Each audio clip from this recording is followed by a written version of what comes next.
The number one lesson I could offer you where your work is concerned is this: become so skilled, so vigilant, so flat out fantastic at what you do that your talent cannot be dismissed. You know, when I was a kid, I thought I was going to be a social worker or be a teacher or somehow be in an environment where I would be connected and speaking to people to honor that calling. I had no idea that God could dream this big dream of a television life for myself. But everybody has a calling, and your real job in life is to figure out as soon as possible what that is, who you were meant to be, and begin to honor that in the best way possible for yourself. We have seen over the years on the Oprah Show so many people who've been able to rise to success in their life, and only able to rise to success because they answered the call. Lots of people think that it's about being famous or about being known or about doing big, incredible things. What you're going to hear today and see through the stories is that sometimes the calling is right in your own neighborhood. Sometimes the calling is something that was just a whisper to you. And when you begin to honor that whisper and to follow that, you end up being the best that you could be. I actually thought at the time that being thin made me better. My identification with form, my wanting so desperately to be in a size 10 jean was so prominent, identifying with that shortly after this, I gained 5 pounds. And I was invited to a party at the time by Don Johnson. Remember Dreamy Don Johnson? I was invited to a holiday party, and I did not go to that party because I thought the 5 pounds made me too fat, not good enough to be at Don Johnson's party. Sounds kind of sick, now I know. But that's what the ego does. It is sick. It's wily, it's cunning, it's deceptive. It's an imposter imposing on the real you, making you often think that you're something that you're not. You're not the shape of your body. You're not your status. You're not your position in life. You're not the car you drive, no matter how fancy it is. You're not your house or your square footage. For all of you watching right now, here's another way to better understand ego, what I'm talking about. Eckhart taught me this. Everybody try this from home or wherever you are right now. Close your eyes and notice what you're thinking. Notice your thoughts. Now, who is thinking those thoughts? Can you notice that there is a space where you are observing the thoughts and where you are aware of the thoughts that you are observing? Eckhart says you are that awareness, disguised as a person. And when I got that, I understood the difference between my true self and my ego self. Over the years, we've heard invaluable information that in a moment of danger could be life-saving. Nothing I heard made a greater impression on me than back in 1991. I think we were beginning our 5th season, and a man named Sanford Strong came on and shared this. Never forgot it. Rule number 1, and frankly, it's probably, in my opinion, the most important. Never allow them to take you somewhere else. Never. If everyone in this room and everyone watching this program has never drawn the line and made a decision on crime protection, you better make it when they decide to move you from crime scene number 1 to crime scene number 2. Because the crime scene number 2 is going to be isolated, you won't choose it, you'll be the focus of the crime. I think what was so interesting about that piece of advice is at the time that we all heard that, we had been trained as women people especially to believe that you just do whatever they say. Whatever they say, go along with it. And what's important for those of you who are watching right now and those of you who are on the internet with us right now to know is that it's all about using your gut in the moment. And people who've survived horrific circumstances talk about listening to that intuition and every move being made calculated on listening to what your gut says. What the experts now say is do not allow yourself to be taken to the second location, because anybody who is trying to harm you wants to get you to an isolated place where they can do that without other people seeing or knowing it. So in that moment of making the decision, oh, you're gonna shoot me? If you're gonna shoot me, you have to shoot me now rather than shoot me in isolation where nobody can see you. Whenever somebody has said something that made the little hairs on my arms or neck stand up, I know that if that's happening to me, that's also happening to somebody else too. The way to make movies is to do stuff that you love, because, you know, for 25 years I worked on The Oprah Show, and Stedman will tell you that there were nights that I came home and I almost, you know, it was hard to even like take off my clothes because I knew I was going to be getting up 4 hours later. But I never really felt exhausted, like I felt exhausted, but I never felt depleted.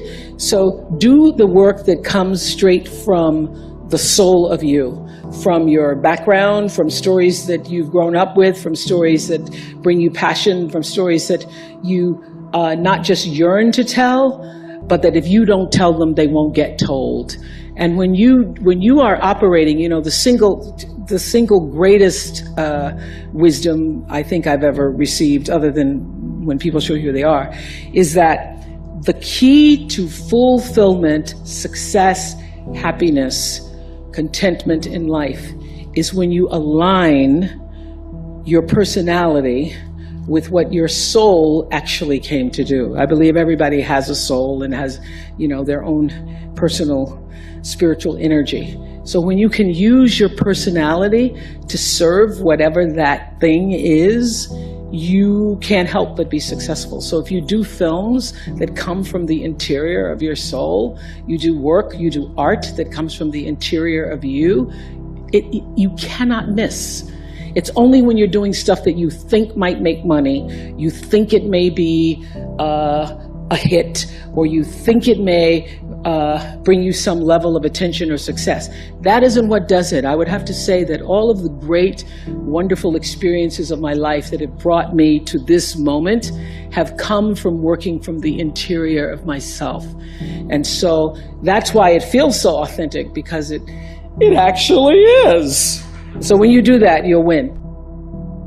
And everybody has a different talent. And the reason we're all so messed up is because you're looking at everybody else's talent and wishing you had some of their talent. All the energy that you spend thinking about, wishing about, being jealous of, envious of anybody else is energy that you're not only putting out, it's going to come back to you negatively, but you're taking that away from you. All your energy should be forced on, what do I have to offer? What do I have to give? How can I be used in service? Because Dr. King's message of not everybody can be famous, but everybody can be great, because greatness is determined by service. And there is not a job in here that you can do that you don't switch the paradigm to service and not make that job more fulfilling. I don't care what the job is. If you say, I'm a singer, I'm a dancer, I'm an artist, I'm a teacher, I'm a nurse, I'm a doctor, I'm a janitor, I'm a clerk, if you say, if I look at this from, how do I use this in service to something bigger than myself? Yes. It no longer becomes a job. It becomes an offering to the world. I first started making money, and it was, you know, my salary or my earnings were published all over the place. I mean, the first year I was like, really? Did I make that much money? Oh my God. It was very difficult for me to figure out where my boundaries were, because I'd grown up poor and didn't have anything. So it's easy when you don't have anything and people ask you for money. And they say, I need $500. You say, I don't have it because I'm just trying to get my rent paid. It's harder when your multi-million-dollar salary is now in the paper and you get a lot of friends and cousins you didn't have before.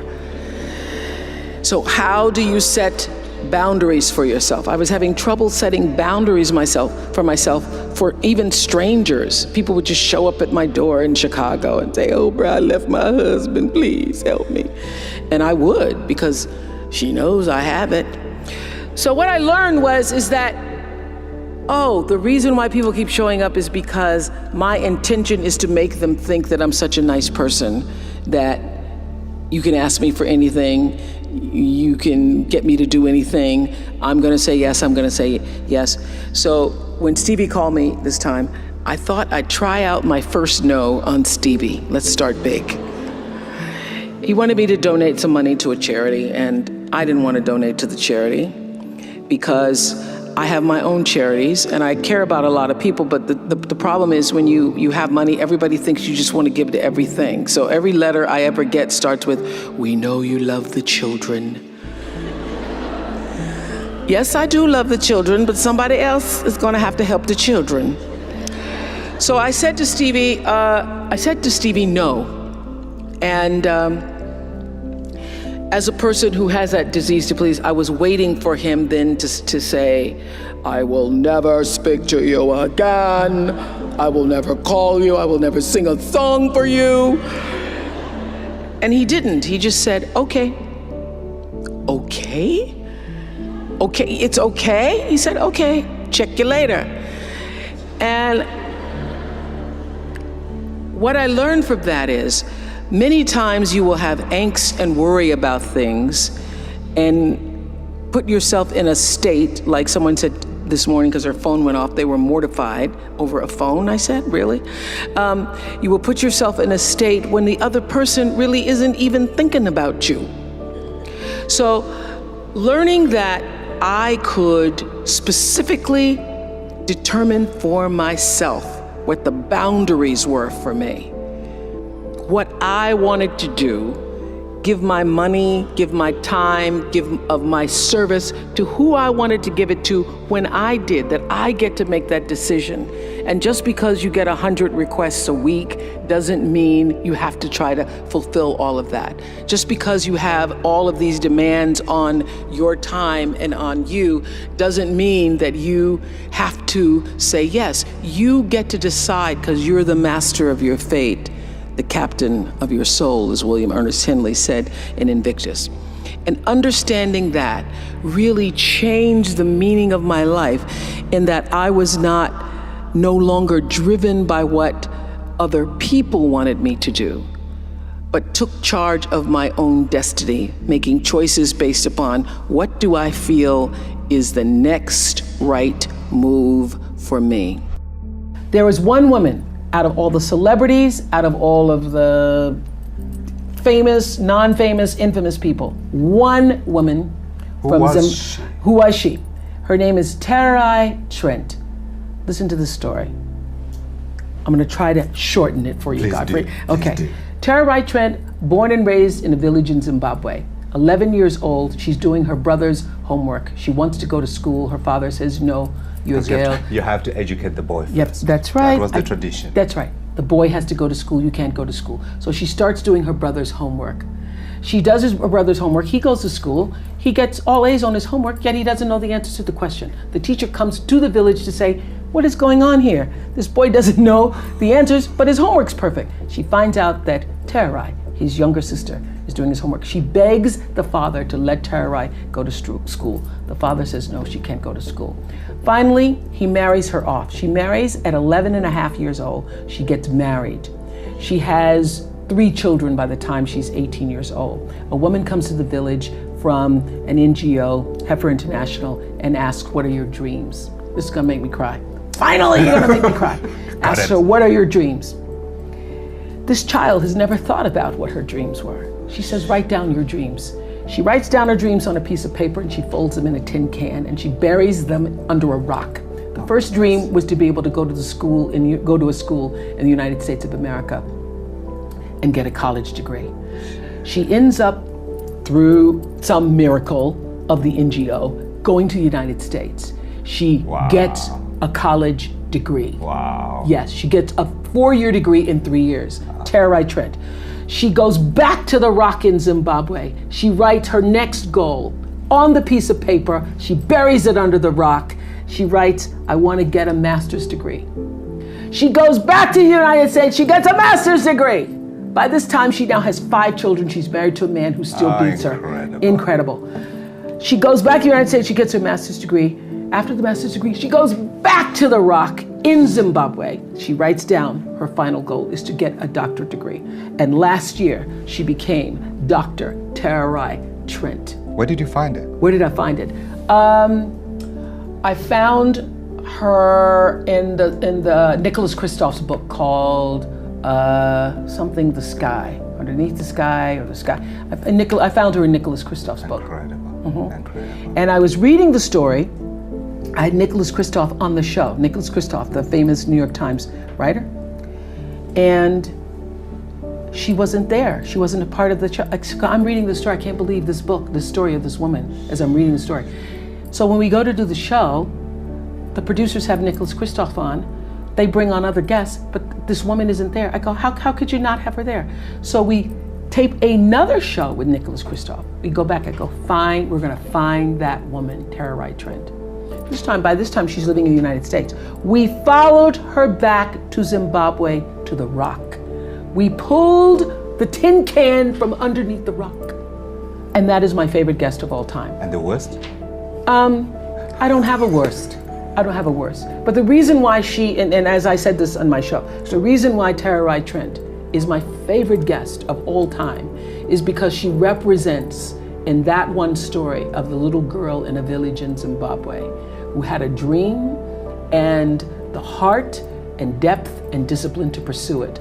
She represents everything I tried to say in every show in 25 years. She literally, through her life story, sums up the message that I was trying to give to every single one of my viewers. You can. Keep trying.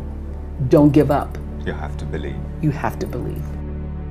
Over the years, the centuries, so many teachers and poets and songwriters have talked about the significance of knowing yourself. I know we've all heard, to thine own self be true, Shakespeare, or learning to love yourself is the greatest love of all, Whitney Houston.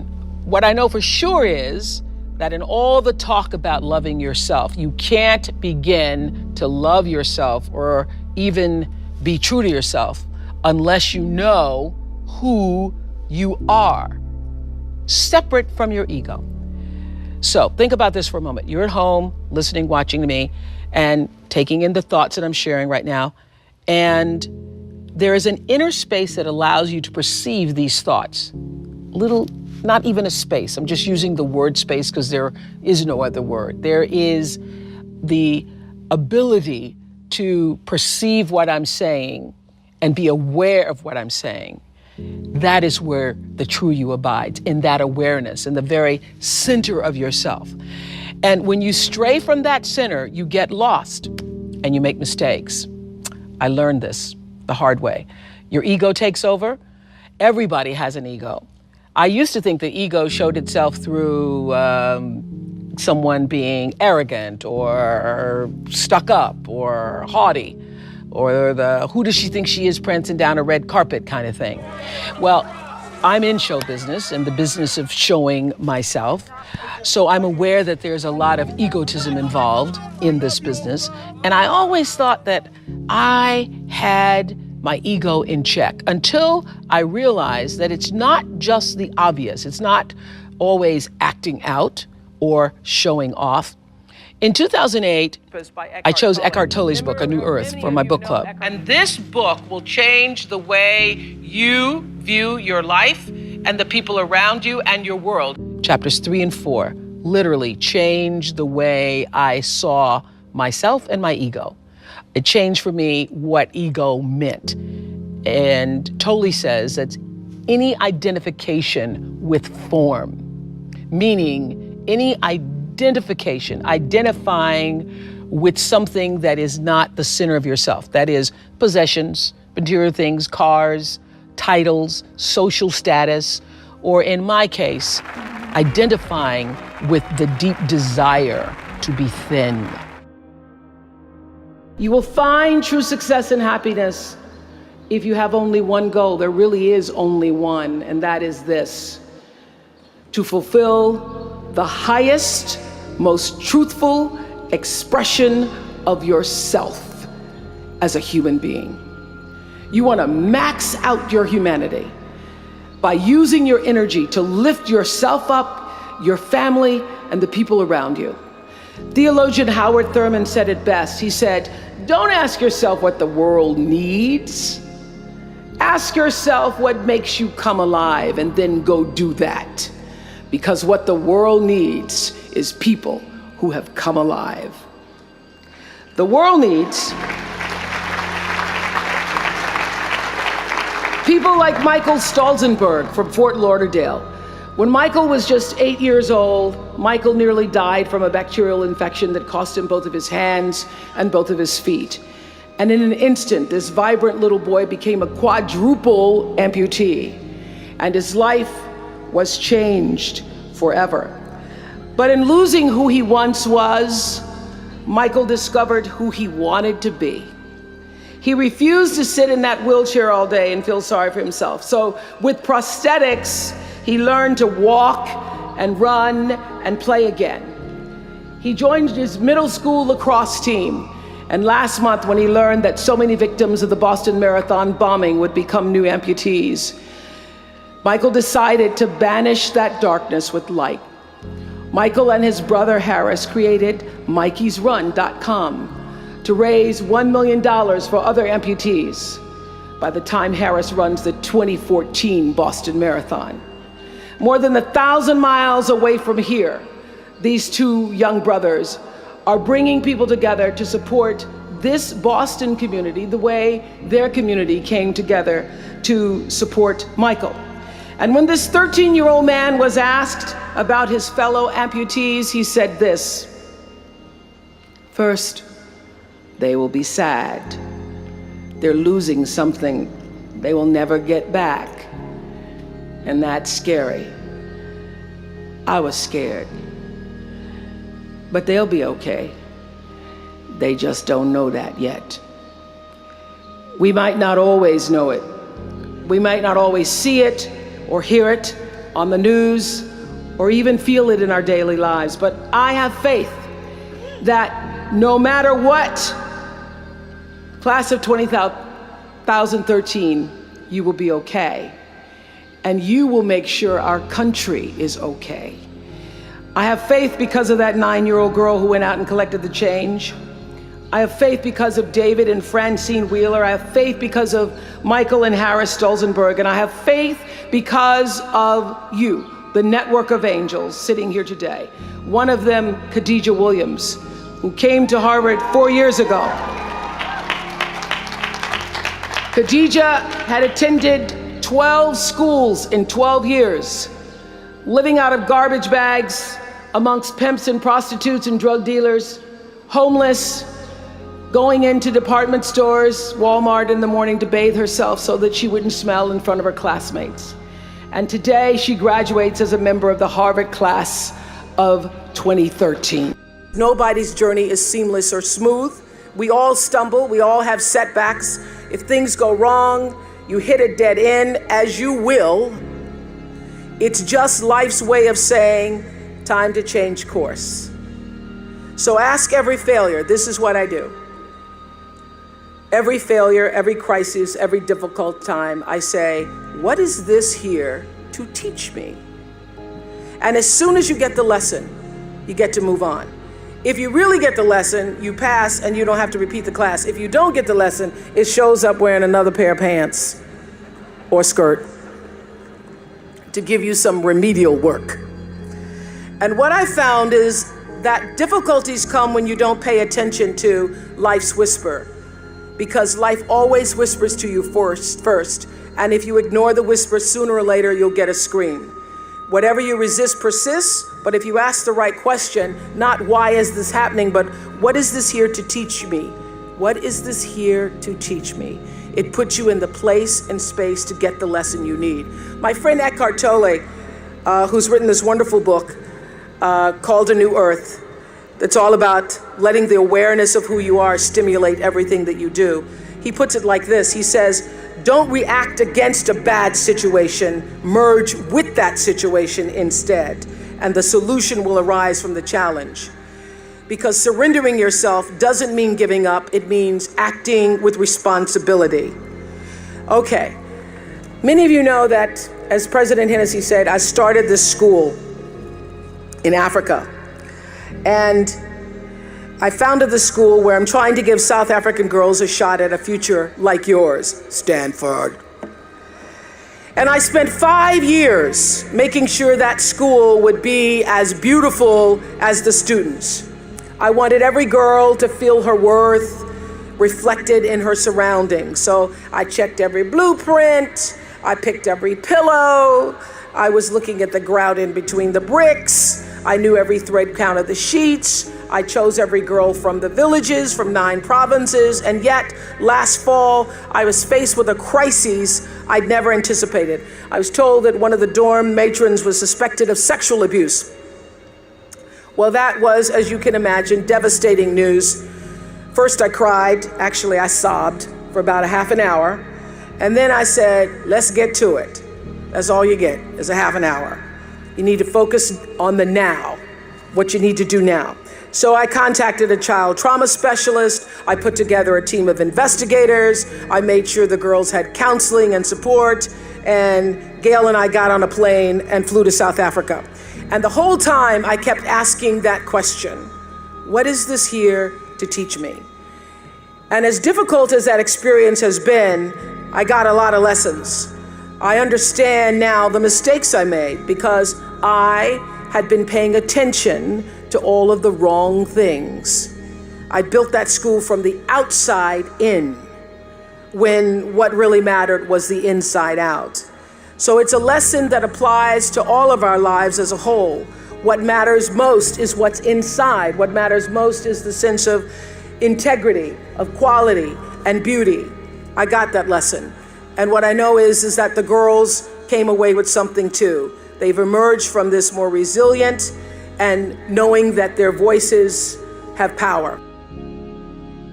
There's a bigger dream waiting for you, just waiting for you to step into it. To step into it. Your life is big. Your life is huge. And we spend so much time wanting to be in somebody else's life. And you don't get honored, you don't get revered, you don't get celebrating wanting what somebody else has, because that which created you, divine intelligence that dreamed you from before your ancestors ever knew they would become your ancestors, that which dreamed the seed of you, wants you to know how special, how wondrous, how mysterious, how complex, how glorious, how phenomenal you are. And you get no credit messing in somebody else's territory or trying to have power over something you have no control. Another one of my favorite teachings is The Wizard of Oz. When the Wicked Witch of the West says, go away from here because you don't have any power here, you have no power in any territory other than your own. Oh, but you are the master of that. You get to be the master of your own fate. You get to be the captain of your own soul. And if you just manage that, if you just took care of your territory, oh, the glorious, glorious, glorious, wondrous, wondrous opportunities and possibilities that are waiting for you. So the question is, what are you resisting? What are you pushing against? What are you not allowing? What are you blocking because you have this idea of who and what you're supposed to be, instead of leaning into the dream that's already been created and waiting for you. It's waiting for you. And the second, it's an instant thing. It's a shift in the way you see yourself and the power from which you have come.